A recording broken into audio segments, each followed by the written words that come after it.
नमस्कार दोस्तों। आज हम डी मॉर्गन दादा का नियम पढ़ेंगे। डी मॉर्गन्स रूल्स क्या होता है। डी मॉर्गन दादा ने दो नियम बताए थे और वो दो नियम हमको आगे वाले जो एग्जाम्पल करेंगे, पसंद करेंगे, उनके अंदर काम में आएंगे। तो देखो इन्होंने क्या नियम बताए। डी मॉर्गन नियम, इसको इंग्लिश में डी मॉर्गन रूल बोलते हैं और इसको हम अपनी भाषा में उल्टा नियम बोलते हैं। उल्टा नियम क्यों बोलते हैं कि अगर डेस है तो डेस हटा के लिखते हैं और डेस हटा हुआ है तो डेस लगा के लिखते हैं। तो डी मॉर्गन दादा ने पहला नियम क्या दिया था कि यहाँ ए के ऊपर डेस है तो ए के ऊपर डेस नहीं लगाएंगे, इंटरसेक्शन है तो उल्टा कर देंगे, यूनियन कर देंगे। बी पे ऊपर डेस है तो बी के ऊपर डेस नहीं लगाएंगे और फिर इनके ऊपर डेस नहीं है तो पूरे के ऊपर डेस लगा देंगे। तो ये तो इनका पहला नियम था, ठीक है। और कोई भी अगर कहीं पे भी ए की पावर डेस होता है तो हम उसको क्या लिखते थे, यूनिवर्सल सेट में से ए को निकाल देते थे, यही करते थे ना।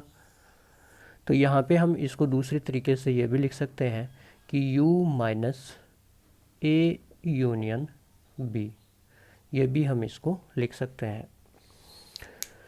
अब मॉर्गन दादा ने दूसरा नियम क्या दिया कि ये तो इंटरसेक्शन वाला दे दिया, अब यूनियन वाला दिया कि ए डेस यूनियन बी डेस। तो डेस लगा हुआ तो डेस को हटा दो, यूनियन लगा हुआ तो इंटरसेक्शन लगा दो, डेस लगा हुआ तो डेस को हटा दो और पूरे के अंदर डेस नहीं लगा हुआ तो पूरे के ऊपर डेस लगा दो।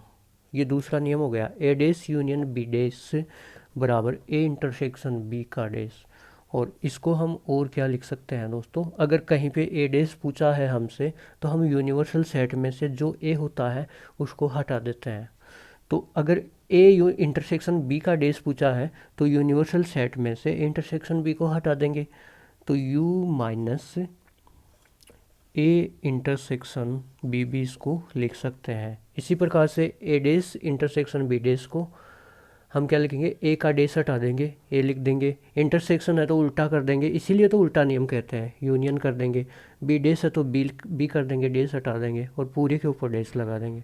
और ए डेस को हम क्या लिखते हैं, यूनिवर्सल सेट में से ए को हटा दो तो ए डेस आता है। तो यूनिवर्सल सेट में से ए यूनियन बी को हटा देंगे तो ए यूनियन बी का डेस आ जाएगा, ठीक है।